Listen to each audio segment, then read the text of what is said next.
চলাপথাৰ শ্যামগাঁৱত পৰিনিৰ্বাণগামী ধৰ্মগুৰু ডক্টৰ শাসন বংশ মহাথেৰ ভান্তেৰ দ্বিতীয় বাৰ্ষিক মৃত্যু তিথিৰ স্মৃতি দিৱস দেওবাৰে উদযাপন কৰা হয়।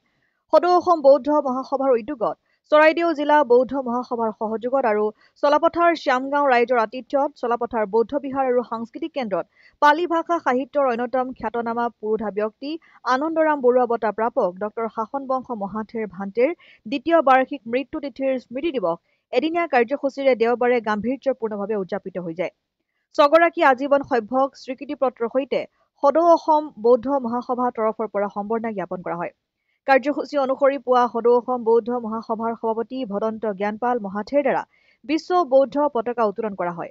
ইয়াৰ পিছত কাৰ্যসূচী অনুসৰি ক্ৰমে পৰিনিৰ্বাণগামী ধৰ্মগুৰু ডক্টৰ শাসন বংশ মহাথেৰ ভান্তেৰ প্ৰতিমূৰ্তিত শ্ৰদ্ধাঞ্জলি জ্ঞাপন, অমৃত শ্যামৰ উদ্যোগত বিহাৰ চৌহদত গছপুলি ৰোপণ, খামচিন থমত্ৰা আৰু সংঘদান, দুপৰীয়া পৰিনিৰ্বাণগামী ধৰ্মগুৰু ডক্টৰ শাসন বংশ মহাথেৰ ভান্তেৰ স্মৃতিচাৰণ সভা অনুষ্ঠিত হয়।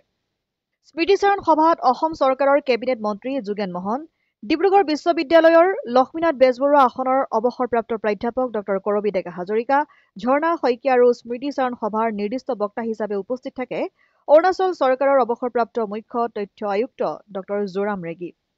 শশীধৰ শ্যামৰ সম্পাদনাত সদৌ অসম বৌদ্ধ মহাসভাই প্ৰকাশ কৰা বাৰ্তালোচনী মৈত্ৰী বাৰ্তা উন্মোচন কৰে ডক্টৰ কৰবী ডেকা হাজৰিকাই। ইয়াৰ উপৰি লক্ষ্যহীৰা শ্যামৰ গ্ৰন্থ উন্মোচন কৰে অসম চৰকাৰৰ ৰাজ্যিক শিল্পী বিষ্ণুৰাভা বঁটা প্ৰাপক দূৰদৰ্শন যোগে 150খন তথ্যচিত্ৰ পৰিচালনা কৰা 70-80 দশকৰ ৰতনলাল নামৰ অসমীয়া বোলছবিৰ নায়িকা ৰূপে সুনাম অৰ্জন কৰা তথা সুলেখিকা আৰু সম্পাদিকা ঝৰ্ণা শইকীয়াই।